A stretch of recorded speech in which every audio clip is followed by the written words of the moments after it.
Nihal Sarin has been having a tough tournament at the Spanish league. He is on 2 out of 4, but he scored a beautiful win in the fourth game of the tournament against Martinez Fernandez Adrian, who is an FM. He's rated 2338. So Nihal is clearly the stronger player, but what I loved about this game is how Nihal won it. So, and you will learn a lot about the opening, the London system, and much more. So Nihal opens with d4, d5, knight to f3, knight f6, and now this move which is very much in fashion, which is c3. And I'm yet to understand all the intricacies of it, but it is clear that people who used to play bishop f4 earlier are not extremely happy with how this position goes, perhaps because of the move with c5 and queen b6. So the point of c3 is that you maybe force e6 first, because if black plays c5, then you are ready to take and play this positions. So then he goes e6 and now you play the London. So I think c3 is just aimed against c5 move, and then you get bishop f4. This is my understanding of it, and maybe you can go deeper into it. So bishop d6, Nihal goes e3, castles, knight b d2. Nihal is very much open to the fact that if black takes, he wants to take back and control the e5 square. c5 was played, and now comes bishop to d3. So the very typical London system setup is on the board. Bishop f4, e takes f4, and now the move that was played is b6. This position has been reached twice by Nihal without b6, and in one of the games against Harshit Raja, it continued cd, knight d4, queen c7, g3, e5, takes, queen e2, and Nihal managed to sort of win this position, although it's around equal. Against Raunak Sadhwani, did go b6, and so in this game, Nihal found this move h4. Like, this is his idea here. I think to play h4, and it was also played once by Aram Hakobian. The point is you want to push h5, h6 in the position. a5 was played.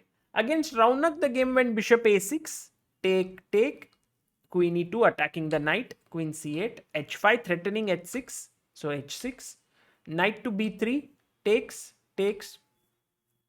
and once again Nihal got this typical small edge, and he went on to win this game. So this is Nihal's line, I would say. a5 played on the board, and now Nihal goes h5. I think it was important for Martinez to stop that pawn with h6.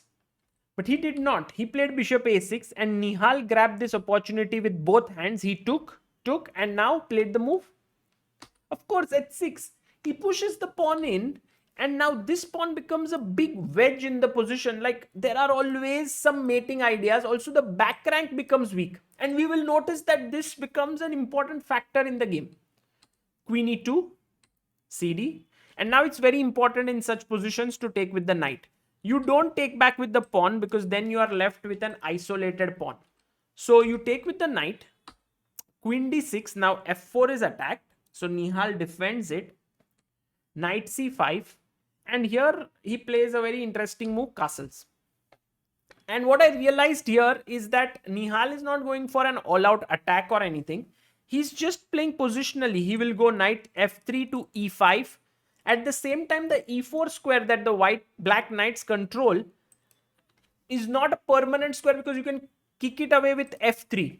So let's say rook c8, king g2. Very common move in Nihal's games. a4. Now a3, you want to weaken his structure, make c3 weak. So Nihal himself goes a3.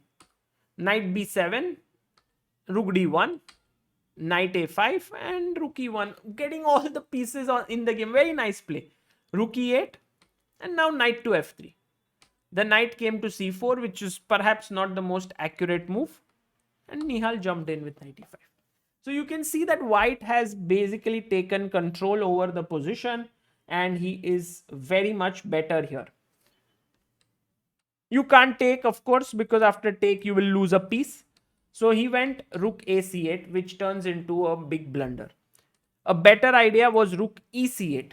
But rook a c8, what could be more natural than to protect this knight with the rook?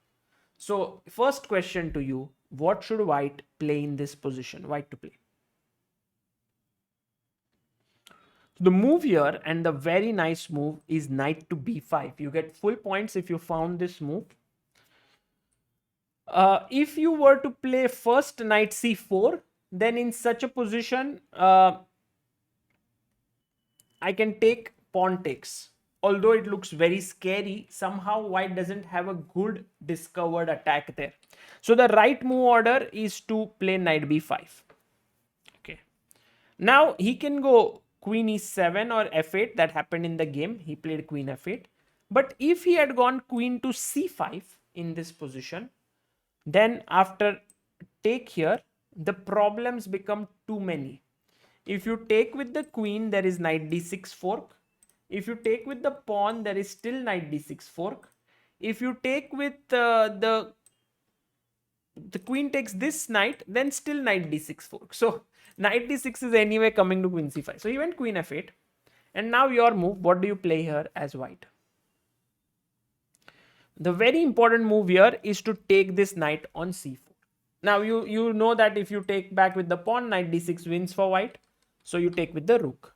Now white to play, what do you play here? Important moment. It seems like there are no real tricks. Also, you will realize that this pawn is a little soft. But Nihal finds this very nice tactic, which makes use of fork and knight. Fork and pin, both. So first knight d6. Here is a beautiful fork. But you might say, but I can just take this knight. Well, now is the usage of pin. What do you do here? White to play. Yes, very easy. Take the rook, and now he can't take because he'll lose the queen. So very nicely done by Nihal here. Knight g4 was played, and one final move. Make the most flashy move to win the game. White to play. Okay, white is winning in many different ways, but here's the very cool move. Nihal played queen takes d5. And you realize the importance of the h6 pawn now, because if pawn takes, rook e8, back rank issues, has to give up the queen, and then this is just winning for white. So after queen d5, he had to go queen f8, but then queen c6, and Nihal converted this very easily. He actually had no difficulties. Exchanged first the rooks, then defended the pawn, got the queens to trade. He didn't want to trade, so when he didn't want to trade, he just launched an attack and won the game. So a very pretty game by Nihal, and I really like this concept where actually, even though this square was guarded, you could still play knight d6 and then make use of this. It's also called attraction. It's also a decoy. Decoy is nothing but trying to get a piece on a square, and this is exactly what knight d6 does. And then you can just take the piece, rook, and pin here. So this game, I think, is useful on two counts. First, to understand a bit of London opening, the way Nihal plays it, this new idea with c3 that's developing before the bishop develops. And the second is all these tactics. I hope you liked it. This is Sagar Shah signing off. Bye bye.